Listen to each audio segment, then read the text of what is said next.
Hi, good afternoon, everybody. This is Matt Richmond, and we're here with the second episode of the Blunt Boardroom.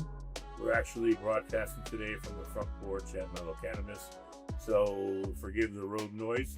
Hopefully, it won't be too bad. And today, I have with me two folks from Spokes Digital. You may have seen them on social media before, but Varun Patel, right? Yes. And Lauren LaPlante are with me today. So, anyhow, let's jump into some things in the marketing world real quick. And I think the first thing that comes to mind from when I think about marketing today, and I think this is something that many of my colleagues think about as well, is the impact that AI is having on not only what we do for market to our consumers, as well to potentially our wholesale customers, but also how it's changing the way you operate your business, the way you do things, the way you deliver service and meet your client. So maybe tell me a little about how AI is interacting that with. Yeah, absolutely. So, one thing that I have seen is that over the years, cannabis marketing has been done by the UP budget. We spend a lot of dollars to bring customers to our website. However, what happens is like 50% of them drop, 10% of the customers don't know what to buy, 10% of them probably keep on order now, but probably they have something out of stock. And rest of the 10% probably buy. AI is more about how can you connect the intent as the experience in which it and when you live. And that's how you can help us to solve these problems. So they asked you a question to put on that, but that's really insightful. So the comment you made about helping buyers make decisions, right? A store decision and other products they buy. You go on a lot of menus and there's 100 eights and there's 80 different re-rolls and it's just so much to even deal with. So I know there's a bunch of AI bud tender tools out there and different apps like that. How do you guys see that, and what are you guys doing around that area? So I think the AI button you say like is a great tool basically. So what happens? What I see when I see as a marketer, like first time customer came to the website, he doesn't know what to buy. And there are different kind of customers. For example, if I say medical customer, medical user, he needs trust. If you look at the customer, he probably, if you're the optical user, he needs something in that to guide him to make up. So different kind of customers have different kind of intents. And he must be better to the very time when there is online because there's no one to do. So when you look at AI button, then it can actually uh, create the experience of that client to first use. And that's what we are doing, right? Then if we look at and it's also what we do is we train the Jackal and we create a lot of aspirin. We train the Jackpot, get a different kind of users is TSA and how can talk to the customers. And then we don't get them personalizable experience for the customer.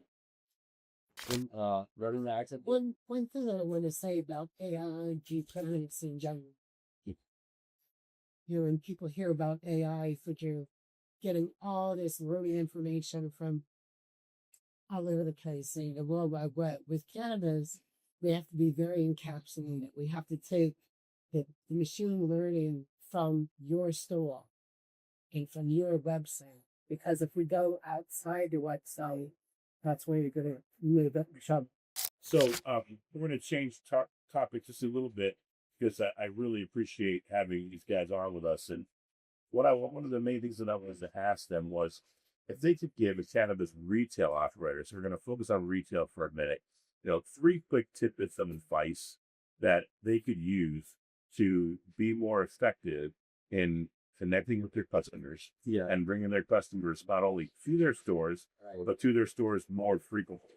That's Right. So give me a couple points of advice that I can take here at Mello and then we can pass on to my colleagues. Okay, so I'll just start a lot about this. First thing I should do is probably use AI bot technique was back and loading to help us recommend a faster decision story to which it's like because in cannabis, I think price for everybody the same percentage.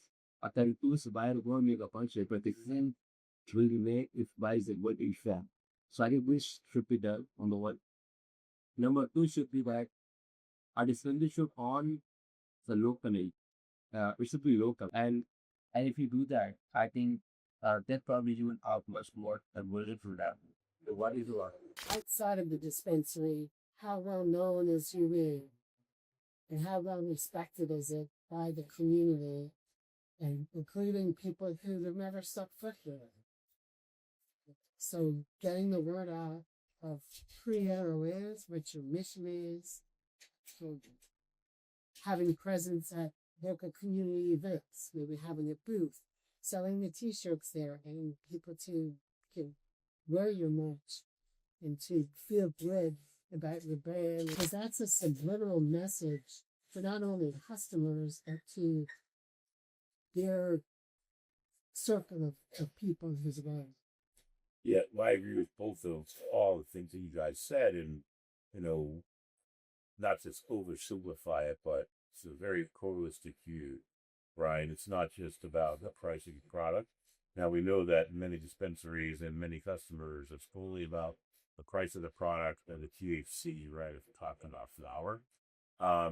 But I do agree that the dispensary, you should be able to cater to all the different types of buyers that you have. While, like we here at Mello have plenty of economy buyers, right? We have plenty of products for them. But we also have high-end products. We have premium products. Certain people want certain things. So I think it's really important to do that. If I look at myself, I'm an occasional user, and when I went to a dispensary, I did not know what to do. And I bought a Kodak. It was a gummy, and I have it. And you won't believe, like, this was the worst experience in my life. Right. It was like meeting a god on Tuesday and feeling that, oh my god, what is happening to me? And you are getting out, you want to get out of bed, it's not a experience. So I think if there was information, it was a kind of a way I could have talked to somebody and probably made a conversation and that will do. Yep, absolutely. One of the things, when you look at the AI bud tenders today, they're very much product recommendation engines, and one of the things that I think would be very valuable Yeah. is having a bud tender that can help me make my final purchase decision, right? Like with your experience, if you can ask the computer if it has melons on it, you're much more it's much more easier for you to make a purchase now online in particular there, right? You're in the store, you've got the bud tender there and you can ask them. But obviously, sometimes it's not so easy to get those questions answered. So those are really good points for retailers. And going back to one thing that you mentioned in the beginning, building confidence with your customers. I think this is even more important today in the world of AI, because not just SEO is important, but GEO and being able to be referenced in these, large language models. There's a lot of times that's where people are going to search right now. Absolutely. Like I search in Google some, but more often than not, I go into my AI tools because I can very easily correspond with it back and forth after I ask it for my first thing that I want. So give me a couple comments about building credibility and confidence. So I think there, there's something called an LLM SEO happening nowadays. Like there's somebody searching for like this person the most positive reviews for it, and then some names come out of as that design, and then you see the maybe Gemini or ChatGPT is interface and names of the customers. And if you are top of it, I think it establishes your credibility and out there it's like by being on top of the game. I think that's right, and I think generally cannabis. Some don't, but I think most dispensaries, cannabis companies do a pretty good job of standing to their reviews. But I don't know how timely that is, right? So it's the timely response. All right, good segue to the next question that we're going to talk about today. We have new regulations here in Massachusetts that are somewhat relaxing the restrictions on what we can do from the advertiser perspective. So maybe if you guys could share your thoughts on what the wood looks like now for cannabis retailers and brands as these rules start to lose select threats. Yes, the state is saying that they're going to relax maybe advertising more policies and all that. So currently, Massachusetts, we cannot offer a discount in an ad. We can't say, first time customers enjoy 10% off the purchase in the first visit. Maybe, let's say maybe the state says, okay, we're going to allow those discounts to be there. But now we have to look at the platform. You have to look at your billboards, right? So is Clear Choice and Garmin also, they we have to go through their clearance as well. And so yes, we have to maybe enjoy some relaxed restrictions from the state, but we still have to go by the policies of Google and Meta. That's a good point. Walking through our truck behind us, that's a really good point actually, because I think we all focus on the regs, but the companies that have to operate here have their own restrictions. So that makes a lot of sense. Anyhow, we're going to move on to another question. I want to talk just for a second about brand strategy briefly, and more so on my wholesale side of my business. So we are in, I don't know, 50 different dispensaries that we sell to. What advice can you give me to? It's not always about how I find them. I know where they are, right? Only 400 stores in the state. I know where they all are. But what kind of advice could you give me as far as how me, as their Wilson Parker, can do things from my marketing world, my website, and my digital world, benefit that store in a market 30 miles away from New Year's Eve? As a brand marketer, you know that you're marketing to two levels of customer. You're marketing to the silhouette, to the dispensary, and then you're marketing to the end user. So you can, with search engine optimization, you can target locations, for example. So if you make messaging very targeted to a particular location, and those are very effective to drive end user customers to the store where they can buy it. Talk for a little bit today. Yeah. Before I jump over to the last question that I have for you, is there anything you guys want to talk about with me or with our giant audience that's watching today? Yeah, so Matt and Bruno and I were chatting at weekend on Friday, and it was interesting to hear Matt's background. They're coming from Deloitte and bringing that corporate culture to the management of cannabis in the dispensary. And both Bruno and I came from IBM, so we've got also that corporate culture. So tell us a little bit about how that's helped you. I think I was very fortunate when I got into cannabis in that I joined my first company as a CEO, but I was also a CFO, and that's with this my finance background. I think that's helped me a lot. I think my financial background gives Mello and the companies I work with a competitive advantage because everything that we do from a business decisions perspective has financing. So all of our folks are trained already and thought, because every time we sit down, it's like, what do you think I'm going to ask you about? Right? The numbers. And the same thing every time. We had a meeting last week. I'm like, all right, what am I going to ask first? And they're like, all right, talk about margins. So, I'm very predictable when it comes to these things. But because my team is always thinking about cost, how much money we don't make as many bad decisions. We still make plenty of bad decisions, but we make very much better financially responsible decisions. So people ask me for all kinds of things, and I ask them, what's the return on investment that we're going to do? Throw out an extra average store, what that number is, and then no idea what we're talking about. But I think here, it's been very important for me to try to teach them some of these practices. And now that everybody's thinking about, everybody they go to buy something, they will be paid for the less. And they say, well, okay, we pay the same. Can we pay less? And they make a phone call and say, hey, we pay less. And a lot of times the answer is yes, right? If you don't ask, you won't get. So I think that's really helped me and the companies that I run perform better because they're very financially focused. Good, right?